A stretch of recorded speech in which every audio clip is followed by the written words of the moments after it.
do this. Isaiah, turn to Isaiah with me, please. Isaiah chapter 6. I'm so excited about tonight. I'm in a great mood. And just so you know, I'm in a great mood, and nothing's really happened to me to be in a great mood. All of our stuff is kind of falling apart. You can see our projectors pooping out on us up here. I don't know what's up with that. Jason's mic wasn't working earlier. We can't record anything on the computer. Blake and Cody made tons of racket during the prayer, just saying, hey, it's over to the side. Nothing's going right. But next time, here's the video. Cool, awesome, thank you. So, man, I'm in such a great mood because ultimately we don't need all this stuff. We need Blake and Cody, but we don't need the rest of the stuff, right? We don't need projectors. We don't need recordings. We don't need lights. God has given them to us graciously to have more fun, for it to look more epic, and to just to reach out to people more. But ultimately, we need Jesus. Amen. Now, ultimately, we need Jesus. And man, I love this series already. We haven't even started yet because I just get to study about salvation. And this week has been all about just studying the last 7 days on God's grace. God's grace. So that's the one topic that I want to get across to you tonight. The grace of God through Jesus. If you don't understand salvation, if you don't understand grace after this message, please come and talk to me because we need to explain it to you even more. I just wanted to share with you, I don't think everyone has heard this, my conversion, when God saved me. God just happened to save me at an earlier, younger age, not because I was smarter, not because I was better, not because I was more intelligent or more righteous or anything like that. It was just the time that God chose to save me by His grace. It was incredible. At the age of 5, I remember riding with my mom, going to kindergarten that morning, and I remember God just working in my heart and God convicting me that if I was not choosing to follow after Jesus, then the only other option was that I was following after Satan, evil, and sin. So I was thinking in my philosophical, little logical brain, I don't want to follow after the big, bad, ugly devil. I want to follow after awesome Jesus.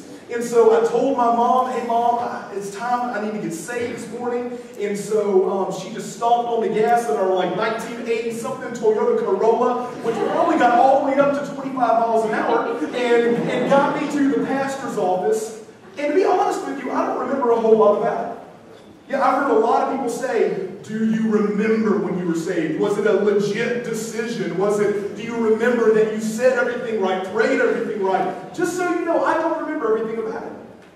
The reason I truly believe that God has saved me is not because of that moment, but it's because I know that God has used that. He has used that moment for a heart change. I've seen a heart change in my life to love Jesus over loving sin. I don't remember everything about it, but I do remember my pastor walking me through like Adam and Eve and original sin. I do remember him talking with me about Jesus and the cross. I do remember praying, but I don't even remember what I said. I do believe that, man, you have to go through a conversion experience in order to be truly, fully saved. But yet you don't have to remember everything about that conversion experience to be assured of your salvation. What assures our salvation is not an experience. What assures our salvation is that the gospel remains and continues to be real in our lives. I can be honest with you as your youth pastor and tell you, as I talk with many of you, and I know that many of you struggle with this, have struggled with this or will, I've gone through some major doubts in my life about my salvation. Some major doubts. I can remember being a teenager or even younger than that, and both as in a children's ministry and a youth ministry, crying in my room, reading the Bible, going into my parents' room late at night, and just fearful, so afraid if God comes back. Would I be one of the ones who's rescued? Would I be one of the ones that He would take with Him? I remember just being so afraid and just doubting, am I really, truly saved? I was saved at a young age, so it's really unfortunate, but I've done the majority of my sinning as a saved person.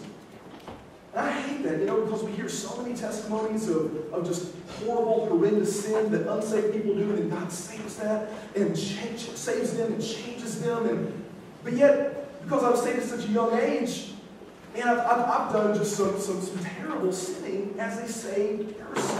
And I know that some of you have gone through that, are going through that, or will go through that. And we're going to talk about that with God's grace tonight. I can tell you that I've had some major doubts in my life about Jesus. I've had some major doubts about if Jesus is real, if this whole salvation thing is real, if God is real, if the Bible is fully, really true. I believe that happens in most every Christian's life. Because Satan is always attacking us with sinful thoughts and fears and doubts and things like that. So I can be honest with you and say, man, that has happened with me as well. But because of God's grace, He has seen me through it. I've talked with teenagers before who doubt their salvation. I've met with specific teenagers repeatedly about doubting their salvation. It's really, really interesting how the ones that come to me who doubt their salvation, man, they are so upset and they're tore up. They're crying, slobber and snot going everywhere. And I'm just trying to keep my distance as much as possible because I don't want that stuff on me. Swine flu going around, we don't need that. And so I try to just keep a good, healthy distance and talk to them and, try to love them as much as I can. And they're so convicted over their sin. They're like, I'm such a sinner. How can I really be saved? I want Jesus in my life. I want to live for Him, but I'm not living for Him. I feel like I'm sinning more so than anything. And they're broken and they're repentant and they're confessional. And I'm like, that is such a sign of being someone who's saved. Someone who's not saved doesn't continually feel like that. But because they're broken and they're upset and they're so repentant and wanting to confess their sin and believing in Jesus, that is a true sign and evidence of proof of their salvation. I've met with people before that I've literally had to make sure they doubt their salvation. People that don't doubt their salvation that should doubt their salvation.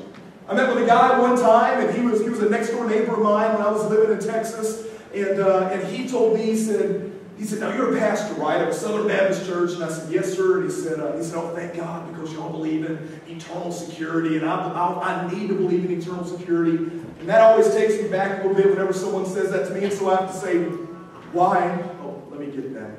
Is that okay? Never mind. So why is it that you need to believe in eternal security? He says, well, I've been married 3 or 4 times. I've been in jail about half of my life. And I've never been to church. I never read the Bible or anything. But I remember, I never honestly prayed, but I remember when I was 7 years old, I made a decision at a vacation Bible school to follow Jesus.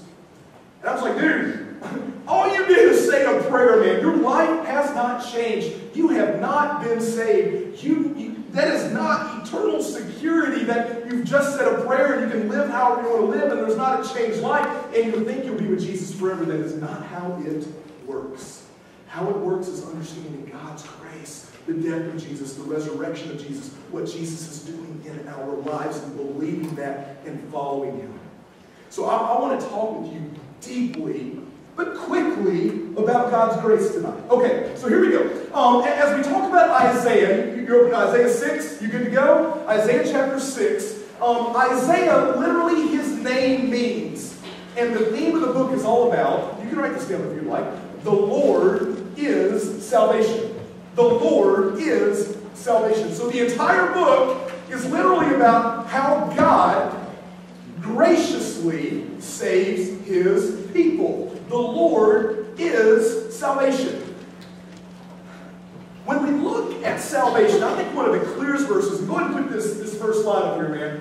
One of the first verses that we see is Ephesians 2:8. That I think is an incredibly clear verse about salvation. It says, for by grace you have been saved through faith. And this is not your own doing. It is the gift of God. One of the biggest, most memorized verses about salvation in all the Bible.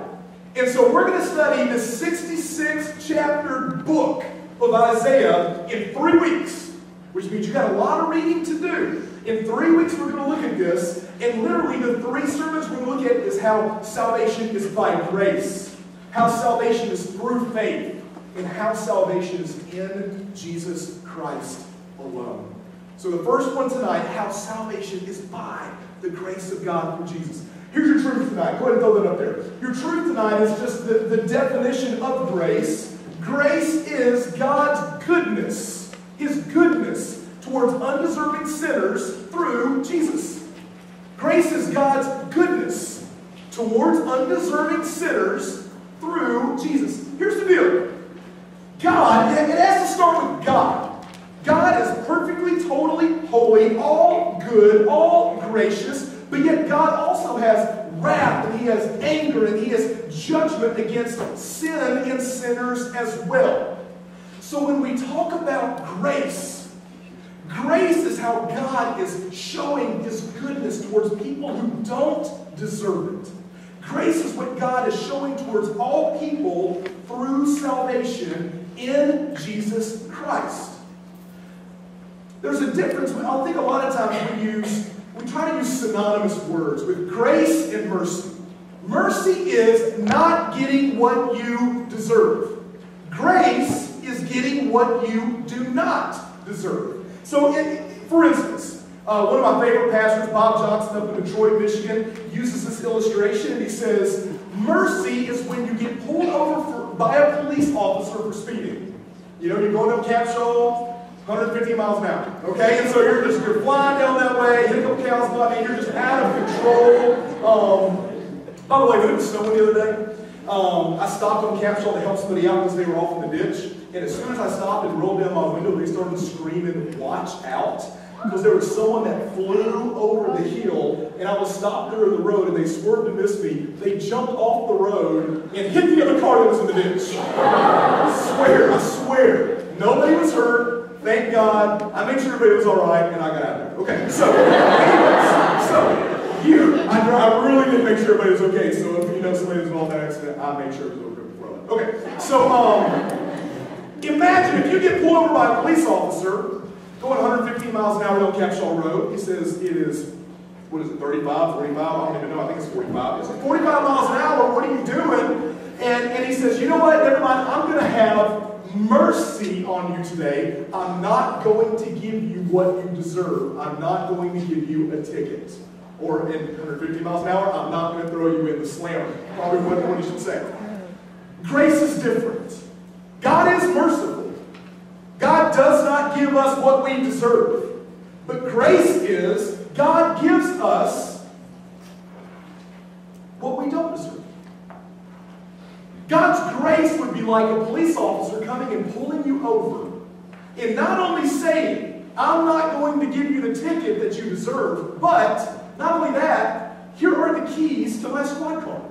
I'm going to give you what you don't deserve. Here's my keys, here's my gun, here's my badge, here's my hat. All right? And you take it all and you go have fun acting like a police officer because He is giving us what we do not deserve. That is God's grace.